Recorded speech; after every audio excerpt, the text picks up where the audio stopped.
And here we go. I think we are live, just checking that people are tuning in, but it seems we good. So welcome everyone. As What's you up, Chad? already know, yeah, man. Like, nice to have you. Yeah, no, I mean, like, to the people that are already there. As you know, like, we are doing like a small of like live stream series with apps. For the 1 month anniversary of Fluent Mainnet. Yesterday we had like a great convo with the Pampas guys, and today I'm super pumped to have Marco. So Marco What's is up? the founder of Nerona.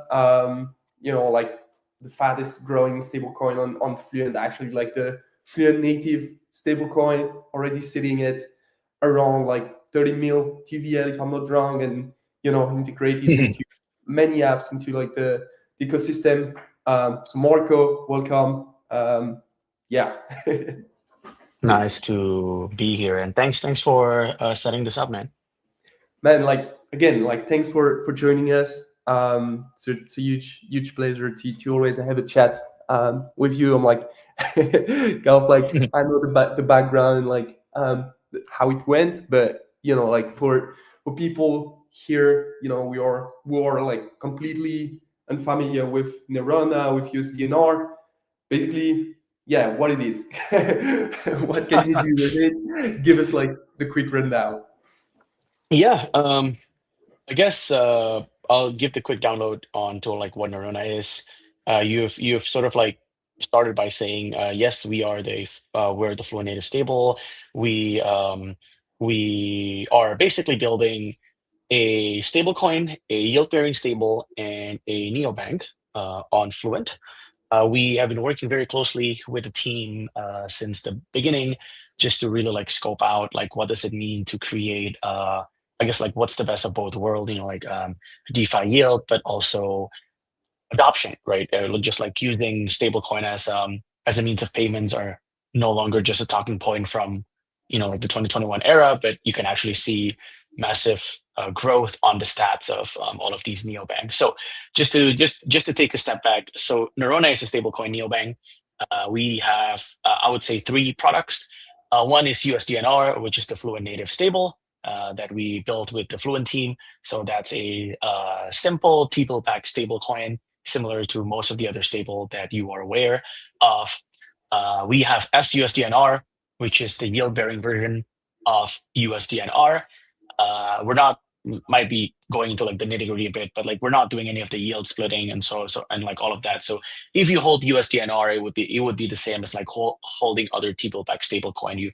You have no exposure to any of the strategy that the stake version is allocating to, and the stake version is fully isolated from the non-stake version. SUSDNR is basically generating yield from various DeFi strategies. The idea is to create an index of non-levered DeFi strategy that is, I would say, riding on the waves of so many other new stables being launched by big companies out there, and a lot of them are gonna require liquidity. They're gonna require adoption as part of their growth tactic. Like they would typically have incentives and so on. So we're just farming those without taking leverage, basically. So it is designed in such a way that it's an index of non-levered DeFi strategy. So that's the stablecoin part of the stack for Nerona. The neobank side is what's more exciting. Basically, we pair the stablecoin component with the neobank component.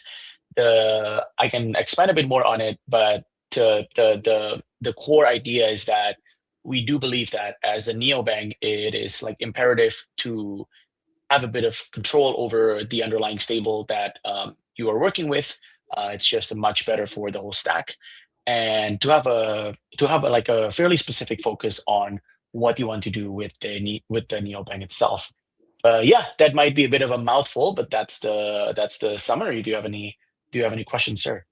No, no, that was like crystal clear, right? Like if I had like one one question that come to mind, and maybe for the audience that's maybe not familiar with that. So you mentioned, right, like some strategies like beyond SUSD and R, right? Like are those strategies like exclusively on Fluent? Are they like strategies, I don't know, like on Fluent mainnet, on base? Like basically how does Yeah, the process work to say like, okay, we're gonna go for that strategy, we're gonna go for that one, and kind of like, okay, we're gonna allocate like X% to that one, and stuff like that, right? Like kind of like interested even like on a personal level to know like sure, how for those sure.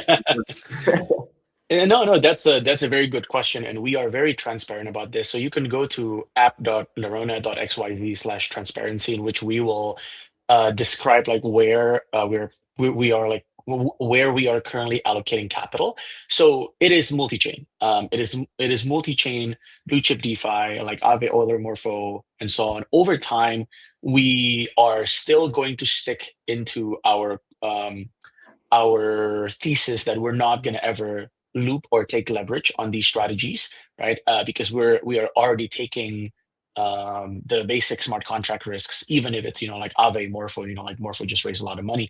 Those are like considered like blue chip, but we are already taking one layer of risk, so we're not going to add more by looping it or anything like that. So currently, I would say, we are parking the capital on blue chip protocols on different chains and also on different stable coins.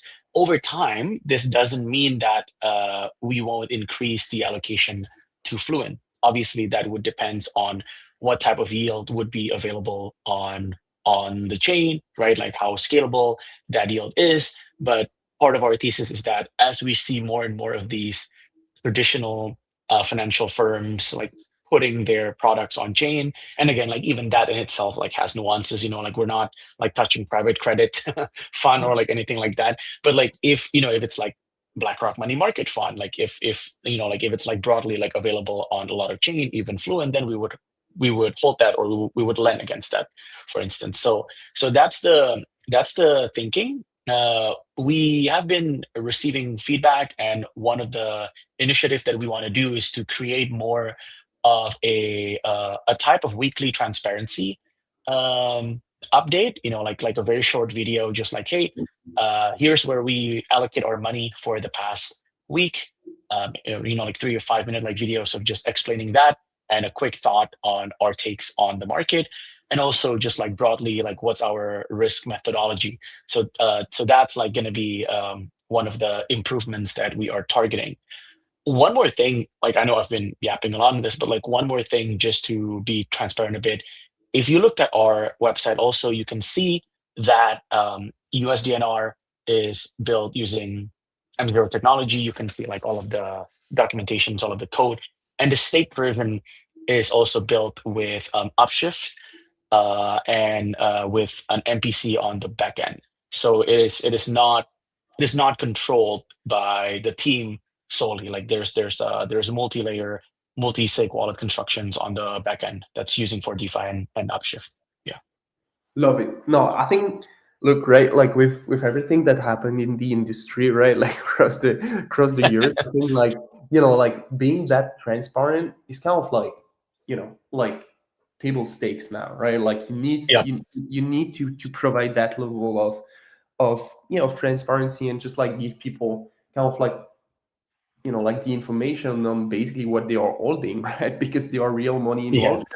I think like your approach, like honestly, I truly kind of like respect it and really believe that like it's the right one, because people deserve to know, right? And Mhm. like once again, right? Like if people wanna go check on Nerona, basically like the transparency report, I'm once again like linking you like on the screen, right? Like have a look. Like there's like a super transparent breakdown of basically like everything, and that's actually like like that's perfect, right? Like I honestly love that, right? And so like now we have kind of like like touched base on, okay, like here is kind of like the relationship beyond between USDNR and you and SUSDNR. But now like, okay, let's say I have USDNR, right? Like I bridge them Mhm. like to Fluent, right? Like today, and I want to put that to work, right? I guess like you guys have already kind of like studied Mhm. what your users are doing, right? Like Yep. what are like the most common like strategies, right? Like that people are doing on Fluent, right? Like is looping, is like, I don't know, like depositing on other apps. Yes. Basically, what are people doing, right? No, no, for sure, for sure. That's a very good question. So we are like working with our partners across the DeFi ecosystem, but we are seeing mostly there are two things that users are doing right now. So Nerona is the stable coin. There's a DEX called Flux that I believe you guys were with them yesterday, and there's also a money market called Vina. So what a lot of users are mostly doing, if they prefer to hold just in USDNR, is they're getting yield by depositing those on Vina, the money market. And essentially, they're getting those yield from a combination of a Merkle program that Fluent is currently running. You can also check that on Merkle website, the full details of like what you can do. And that capital, that USDNR, is also getting pretty nice organic yield from borrowers of those assets. And the people who are borrowing USDNR are doing so because they're looping as USDNR. So this is for non-DeFi person, I might have been like speaking like alien language, but if I like summarize this, like basically, currently in crypto overall, there is still an ability for you to borrow at a lower cost than the yield that you are getting on your principal, right? So you're seeing this across chains and across protocols, people borrowing, I don't know, like 3, 4, 5, 6, 7%, and they're getting 7, 8, 9, 10%. So that is still one way a lot of people are participating. We are continuously, I would say, exploring ways to see if there are more interesting use case for USDNR that taps into more of the like cultural thesis that Fluent has. And that doesn't mean, it's just like yield backed by like Pokemon cards or something like that. Again, like we are like interested if there are like some people like exploring that. But what we can see is that like eventually there will be more interesting new assets that can build on top of USDNR. And if when that is the case, and when there are such products, we can support them throughout the ecosystem because there are healthy on-chain economy and like funds are moving and so on. Yeah, so those two are the most common thing of what people are doing right now. Okay, okay. So, okay, like I think looping is kind of like the word that is like come already like 3 4 times, right? Like today, and so like if I get that right, like it's basically kind of like arbitraging, right? Like the difference between like the borrowing cost and like the lending cost, okay? And kind of like what is the risk, right? Because like I'm seeing like looping like every single day, like on Yeah. Twitter, and you can see like insane like APR, right? And like usually people just like sell you that is like, wow, like this is like the thing, like like everyone should do that with their stable coins, and then you maximize your returns and stuff, right? Yep. But like, could you kind of like educate us on like what is like, I won't say like the downside of that, right? But like what are Oh, like the absolutely. risks that kind of like come with that, right? Because if I remember well, right, like in the way you guys kind of like do yield for SUSDNR, right? Like you avoid that notion of leverage and looping, right? And so like, Yep. yeah, basically like what are like the risk associated with like that like famous kind of like word like looping, right? Oh wow, you just like nerd snipe me. Like I can talk about this for like hours, but okay, the core summary is like obviously like smart contract risk is the number one thing in like everything else in DeFi, right? So like I don't think I need to cover much of that. Other than smart contract risk, what people definitely need to pay attention to is like again, like where's the yield coming from, right? And whether or not you think the asset that you use as collateral to borrow can depreciate in or can depeg, I guess, like in this case, right? Like if you haven't really studied like what is backing this RWA or stable coin, because the line is sometimes a bit blurry, right? Like people would market it as a stable coin, but it might be like an RWA. So if you haven't really studied like what's the backing, can it like even if it's been going up in the past 9 months, is there a scenario that it might potentially be down by 3% in one day? Like Yeah. even if that means you are still up 5% on the year, right? But like what if there's like such a scenario, it just like wicks down like by like 30%. So it like really study there the backings, the smart contract. And last but not least, the most tricky I would say is understanding borrow cost, because borrow costs can go up and down. It is not always flat. When you see all these threads writing like, "Hey, you can get 40% like APY by looping this here," right? Oftentimes you have to be very careful with the engagement bait also, because you need to check how much money you can actually pour into that. In most cases for retail, it's typically enough liquidity. There's like a couple hundred K or something like that. But once a fund like allocates there, even just like 300K, and then they like looped it, it might they might push the liquidity and like the borrow rate up basically. So what you don't want to do is basically in a situation in which you are like levering up on your collateral, but instead of profiting, you're actually losing 30% a year every single day, right? So sorry, I mean like you're losing 30% a year, and then you have to see your positions is taking that P&L loss like every single day until the borrow rate recovers. So that's the trickiest part by far. No, okay, no, thanks a lot. And actually, like I think like the first two one are kind of like obvious, right? Like we again kind of like got like the example with, I think like it was Apex or something like that. That was like stable coin but backed by STRC, and then like all of a sudden, right? Like it start like yeah, just like there start to be like a ton of confusion like on the timeline, and all of a sudden, right? Like panic starts, and what happened, right? But like that Yep. last one, actually like it's actually a very interesting one, right? Because I think like most people kind of like forget that those lending markets at the end of the day, it's just like supply and demand, right?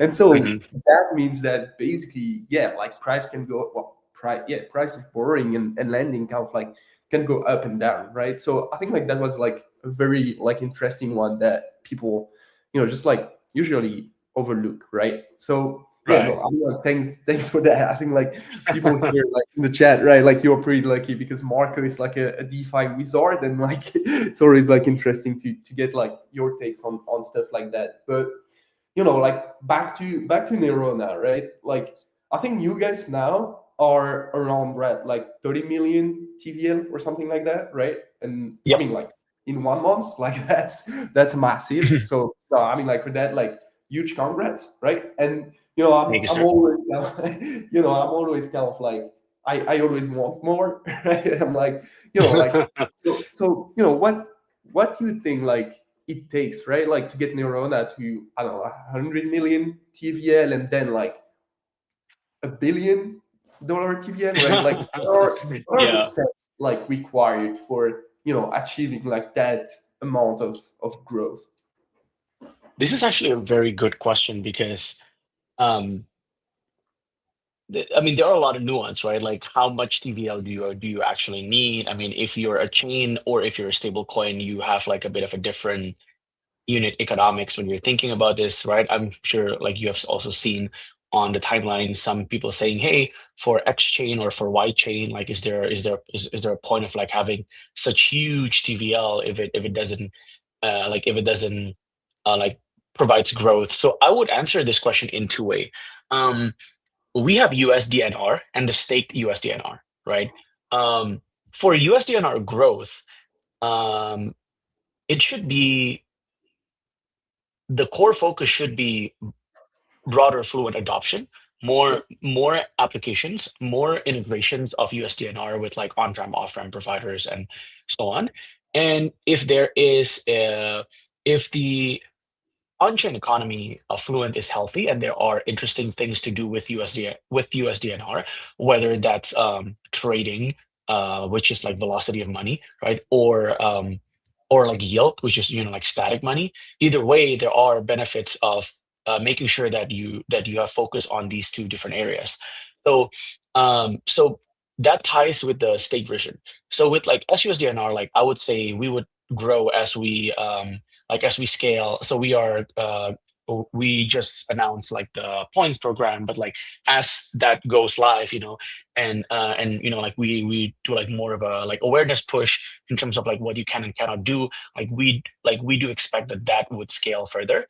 Um, the the flywheel should be that as USDNR grow, the borrow demand for USDNR would also grow, which in turn incentivizes people to deposit USDNR and to have and hold USDNR. So I know it's a bit of like a chicken and egg, but I would answer it by saying that like yes, first we need to create the flywheel. Second, we need to make sure there's more interesting activity that you can do on Fluent ecosystem, both that is like more idle, as in like more interesting yield source, and one that is more active, just like more like cultural assets to like buy and sell, more like ways to like interact with USDNR. Uh, if you have those two, then I believe that we can really scale above 100 mil. Yeah. Yep. Yeah, no, that sounds like honestly like super reasonable, right? Because like if you look at the ecosystem as it is right now, right? Like it's still pretty basic, right? Like and honestly, like I think like it's a feature, right? It's not a bug, right? Like it has been like Mhm. 30 days, and like with that ecosystem, right? And like the use case that are already kind of like available, like you guys managed to go to like 30 mil, right? And I think like 20 mil or 25 mil like USDNR in circulation, right? Like that's already pretty massive, right? And I think like the moment we can kind of like like find that or those, right? Like finger crossed, like killer apps, right? That makes people kind of like want to bridge to Fluent, and then like inevitably they have to kind of like go through USDNR to use those killer app, right? Like then like the Yep. path to like 100 mil, a billion, 10 billion, whatever, right? Is kind of like wide open, right? And this is also kind of like why. Absolutely, yeah, right. Because like as USDNR growth and usage also grow, it means more like settlement and Fluent like as a chain is going to be utilized as one of the core settlement chain for people to move stablecoins and to move values across the world. Um, like I'm just speaking very like openly. I mean that's why like TRX had like so much value like from the last cycle, right? Because they're like the settlement chain for USDT. Yeah. Yeah, yeah, no, definitely, right? And I think like the moment you can kind of like start that flywheel, right, and you can kind of like find a way to maintain it, right, and to create demand around it, then like kind of like sky is the limit, right? So like I can't believe to have like I can't wait to have like our next stream and like have USDNR at like crazy numbers. That would be like absolutely massive, but like there was like another thing where like you probably know me, like I'm super bullish on just like neobanking and just like being able Yes, to sir. bring like stable coins in the hands of like real people, right? Which is not just like Yes. sending USDT from Binance to like UOB to just like rebalance, right? But just like Right, being right. able to like transact in stable coins, right? And like there was this third aspect, or this third kind of like pillar of Nerona that you kind of like touched base a little bit on it, right? Which is like the neo Yes. banking experience, right? And so like Yes. where are you guys like where are you guys like at right now with like the neobank, right? Like what is like in the menu for people? What's next, right? Yep. Like what can we expect basically? Or maybe you have like huge kind of like challenge right now that you guys are trying to solve, right? Like basically like yeah, just like catch us up like on what's going on like on that front. Very, again, another very good question. I also would like to like explain sort of like our thinking about the neobank, but I'll answer the first question first. Basically, we are in the process of finalizing our mobile app for the actual neobank itself, and also the integrations such as the card providers that we're going to work with, the on-ramp, off-ramp partners that we're going to work with. But yeah, like right now, it's mostly finalizing those B2B partners. The actual app itself, in terms of like UI, UX, and the Figma file, it's actually almost done. It's really just like the final touches and making sure that we can get it up into the App Store properly, into the Google Play Store, blah blah. But yeah, like I hope to be able to give more news about that in the coming 1 or 2 months. But right now, we're mostly focusing on those B2B partners. That's massive. And honestly, I think, like the mobile app, kind of like focus is the way to go, right? I think like, like I would be like curious to know like like the numbers right now, but like I think like a year ago or something, like I read a study Yeah, that said it's basically just for banking now, like young people, they just use their phone, right? And it's not like it's not like like back in the days where all banking stuff were just like happening on like that good old like laptop or computer, and just like just sending money, right? I think now like everything takes place like on mobile app, right? And like seeing my parents, etc., like they are catching up on that as well, right? Like even if yep. they are older, right, like they are trying to just like do those things, right? So I think like that's like a super small, just like the to me like it's the right move, right? And there's just like one question I might have, right, and that might interest Mm. like the audience as well, right? It's like, do you guys like have like not trouble, right? But is it like easy to just like go to, I don't know, like Apple or Android? You basically said it, right? Like, is it easy to just like go to those people and say like, look, right? Like we are building that, neo banking, like it works like on crypto rails, and like guys, like please list us, right? Like, is it like something you're like super open to do, or is it still like, oh, you know what? Like, let us do like some research first, or just like I would just like love to know basically like what's kind of like the process and like the reception on like those things like from like those people basically. It's definitely much more open than I would say like 18 months ago for these play stores or like Yeah. app stores. Yeah, like knock on wood, but we haven't really like seen a lot of challenge there.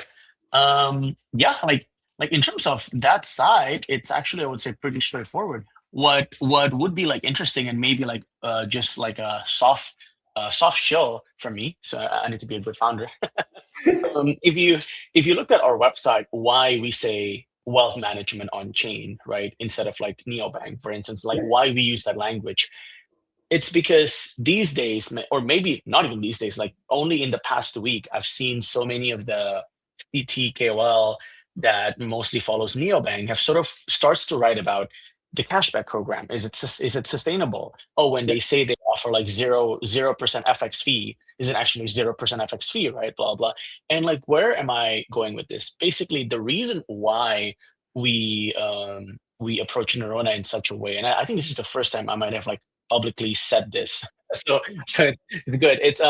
It's because of two things. Because basically the infrastructure cost of building a neobank is trending down compared to like 18 months ago, right? It is not as difficult as like 2023. There are so many like providers and so on, which now begs the question, what's your mode as a neobank, right?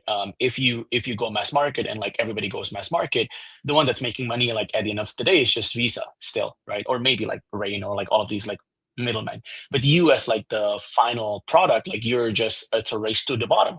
It's like similar to like Dex battle in like 2021, 2022, when like you see like so many dexes on a new chain, they'll just like keeps on like cutting fees until it's like zero basically, right? So the reason why we say wealth management is because we feel that there are like mostly um that there are certain areas of the world in which crypto is really really useful.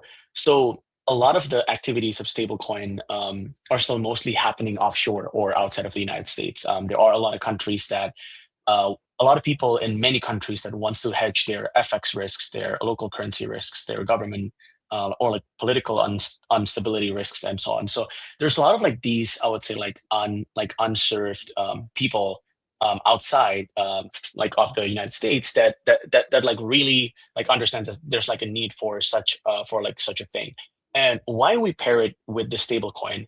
Uh, and why, as a stable coin, we're not aiming to, let's say, have the highest yield by like loopings.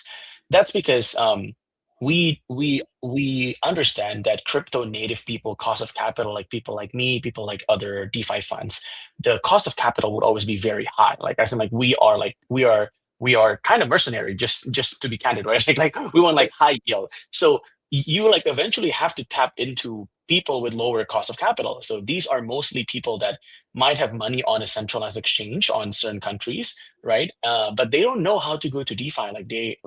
They don't know how to get yield. They don't know that they can actually borrow from their holdings while they're getting yield, and they can borrow and maybe they can off ramp it again and use it to scale their own business that's not in crypto, right? So there's many of these functionality. That's why we're like approaching Nerona instead of just like, hey, we're a neobank that you can use to pay for stuff.